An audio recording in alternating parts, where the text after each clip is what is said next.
কুড়িগ্রামের নাগেশ্বরী থেকে এইচএসসি পরীক্ষার পরিস্থিতির সর্বশেষ অবস্থা জানাবেন প্রতিনিধি লতিফুর রহমান লিঙ্কন। ধন্যবাদ আপনাকে। আপনি জানেন আজ থেকে শুরু হচ্ছে এইচএসসি ও সমমান পরীক্ষা। দিনাজপুর বোর্ডের আওতায় কুড়িগ্রামের নাগেশ্বরী উপজেলাতেও সকাল 10টা থেকে পরীক্ষা শুরু হয়েছে, চলবে বেলা 1টা পর্যন্ত। তো সকাল থেকে কিন্তু বৃষ্টি উপেক্ষা করে কিন্তু শিক্ষার্থীরা পরীক্ষা দিতে এসেছে। উপজেলা মাধ্যমিক শিক্ষা অফিসের তথ্য অনুযায়ী এই উপজেলায় 9টি কেন্দ্রের উচ্চ মাধ্যমিক আলিম এবং কারিগরি মিলে 21টি শিক্ষা প্রতিষ্ঠানের 2545 জন পরীক্ষার্থী পরীক্ষায় অংশগ্রহণ করেছে।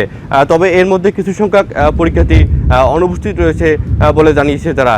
আজ বাংলা প্রথম পত্রের পরীক্ষা চলছে। তো আমি বর্তমানে নাগেশ্বরী সরকারি টেকনিক্যাল স্কুল অ্যান্ড কলেজ কেন্দ্রে অবস্থান করতেছি।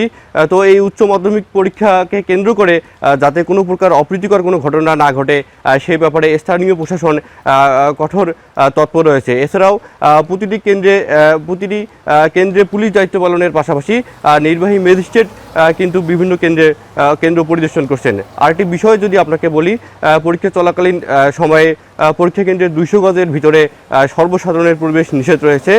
এছাড়াও পরীক্ষা কেন্দ্রে কেন্দ্র সচিব ব্যতীত সবার ক্ষেত্রে মোবাইল ফোন সহ অন্যান্য ডিভাইস ব্যবহার নিষিদ্ধ রয়েছে।